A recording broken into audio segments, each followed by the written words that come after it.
ChatGPT se définit lui-même comme étant un modèle de langage développé par la boîte OpenAI et c'est un assistant qui sait pratiquement tout faire. Aujourd'hui, on verra comment l'utiliser en cartographie. Pour cela, je vous fais une démonstration dans mon écran.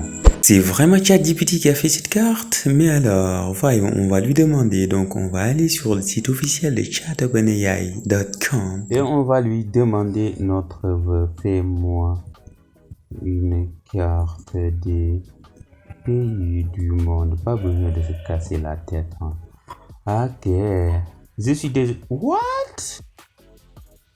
Il dit qu'il ne peut pas. Mais j'ai pas besoin de la liste des pays du monde. Je n'ai pas besoin de ça. Ok, je vais reformuler. Mais quand même, c'est clair, il ne peut pas. Donc, game over. Ah non, pas du tout. Il a raison, c'est un modèle de langage. Ce qu'il sait faire, c'est dessiner, c'est écrire du texte. Donc, je vais lui demander de m'écrire non pas une liste, mais un code. Donc, ce que j'avais fait, j'ai un prompt. Dès après, je vous le montre. Ok, c'est ce que je vais lui envoyer. Donc, créer une nouvelle carte. Écris un code, voilà. Donc, je lui ai dit, écris un code GeoPandas. On utilise la librairie GeoPandas de Python qu'on va utiliser dans notre notebook. Anaconda Jupyter Notebook qui est là. Donc, c'est simple. Donc, on lui demande d'afficher les pays du monde et les styliser en fonction de leur continent d'appartenance. Ok? Vous comprenez? Vous allez trouver un ensemble de données. Donc, je lui demande, lui, de trouver un ensemble de données des pays du monde et utiliser son vrai URL. Voilà, qui va être lu dans Python, Anaconda Jupyter. Je peux même enlever ça. Peut-être que lui, il va se débrouiller. Ok. Et je pense que c'est bon comme ça. Je pense que c'est bon comme ça. Je vais enlever tout ça. Donc, je fais comme ça. J'utilise Anaconda Jupyter Notebook. Et voici un exemple de code pour afficher les pays du monde et les styliser en fonction de leur continent d'appartenance. Ok, donc il importe GeoPandas. Il importe Matplotlib. Ok, je peux lui laisser terminer le code ou bien je vais essayer de voir. Peut-être ça ne prendra pas du temps. Ouais, ça prend pas du temps. C'est un tout petit bout de code. Donc je vais copier le code. Moi je vais vous expliquer. J'ai pas besoin de ces explications. Donc là tu vois, donc on va faire un nouveau file ou bien on va tout supprimer même. Ok, on va coller le code qu'il nous donne. On va regarder si le code n'est pas chelou quand même. On va l'exécuter d'un coup pour voir vraiment s'il est vraiment fort. Ok, ça tourne. Je m'en doutais. Il s'est gouré et donc je vais voir l'heure. Ah, quand même, il réussit à afficher une carte. Donc le seul problème, c'est invalide RGBA argument. Non. Donc c'est au niveau des couleurs. Donc il a voulu compliquer les choses. Et moi, je pense que je n'ai pas besoin de ça. Je n'ai pas besoin de ça. Donc lui, il a fait tout le job. Sauf qu'à ce niveau-là, il s'est planté. Je pense que il pouvait justement faire comme ça. Word data plot. Et il va dire la colonne égale continent. Mais d'abord, moi je dois vérifier. Donc je commente cette ligne en mettant un dièse. Je dois vérifier les données et les colonnes de données que j'ai, n'est-ce pas? Donc c'est simple, je vais afficher World Data. Je peux le faire par print ou bien je l'affiche directement comme ça. Je vais écrire head, donc ça veut dire la tête, et donc je vais dire par exemple les 5 premières lignes. Donc j'exécute, donc je vois les 5 premières lignes de 0 à 4. Et donc j'ai bien la colonne name pour les noms et la colonne continent pour les continents.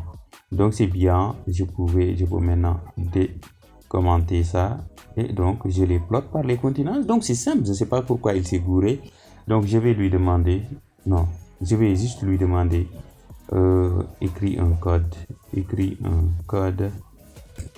plus court qui fait la même chose. Ok. Qu'est-ce qu'il attend? Ok, voici un code plus court pour afficher les pays du monde et les styliser en fonction de leur continent d'appartenance en utilisant GeoPandas. Word. Voilà, il a justement fait ça. Il a justement fait ce que j'ai fait. Sauf que ici, lui, il a bien spécifié je sais pas, color map ou bien sa palette de couleurs. Donc, c'est uniquement de ça dont j'ai besoin là. Donc, CMap égale tab 20. CMap égale tab 20. CMap. Je vais voir quelle est cette palette de couleurs. CMap égale tab 20. Ok, c'est une sorte de palette de couleurs. Donc, ça reste la légende. Je peux lui demander comme moi je peux le faire. Donc, je fais légende égale true. Ok, tu vois. Wow, amazing. Donc la légende quand même, elle est un peu... je pense que je vais positionner la légende. Je vais dire légende correct. Ça c'est compliqué. Je sais plus si c'est comme ça. Je vais dire best. Ah, c'est pas position. Location. Ah, je me suis bourré. Ok. Peut-être que là, je dois avoir une parenthèse. I don't know. Ok, je vais justement lui demander maintenant comment repositionner la légende. Comment repositionner la légende. Ok, il réfléchit. Pour représenter la légende, il dit repositionner. Ok, c'est lock, légende. Ok, c'est lock au lieu de location.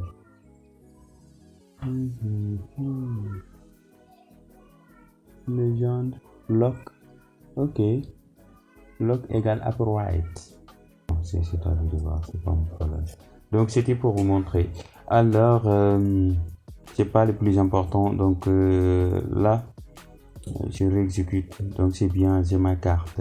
Donc ce que je peux faire, par exemple, c'est une autre carte qui, au lieu d'afficher les continents, affiche les pays en fonction de leur pays d'appartenance, de la première lettre de leur nom. Donc affiche ou bien classifie les pays en fonction de la première lettre de leur nom. Ok, réfléchis. Voici un exemple de code pour classer les pays en fonction de la première lettre de leur nom.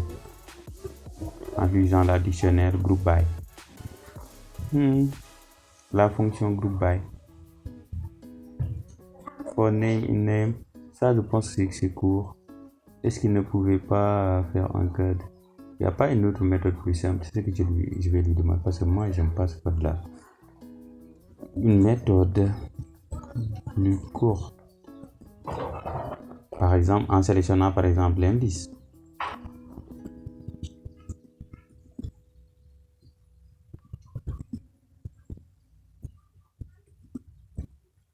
L'index 0.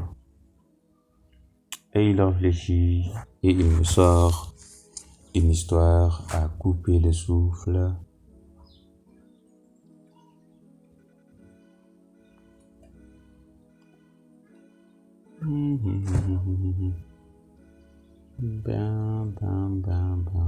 Pas mal. Moi, j'aime pas ton code. Franchement. Afficher le nombre de pays. Ok, groupé. Donc, je vais faire comme ça. Je crois qu'il n'a pas bien compris ce que je lui ai dit là. Ok, donc...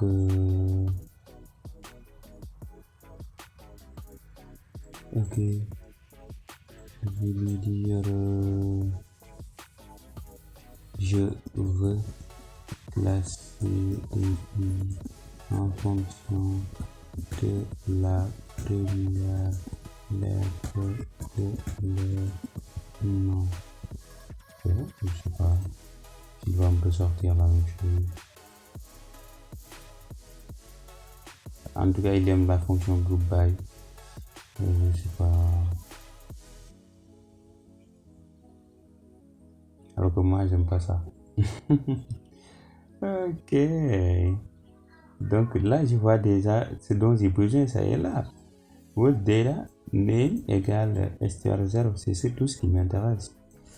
Je ne sais pas ce qu'il veut faire par là, mais moi je ne regroupe rien du tout. Ok, donc je vais faire comme ça, je prends ce code, je fais groups égale world, pas besoin de ça aussi. Je veux un code simple, world data dot group by, pas de group by, allez.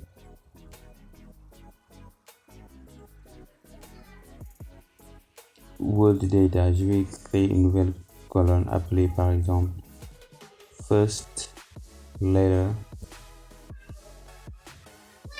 Ok, là ça doit être avec des guillemets. World data point name égale, je vais faire ici égale world data name.str. Voilà, c'est ça dont j'ai besoin. Et je vais par exemple afficher la première colonne de tout ça.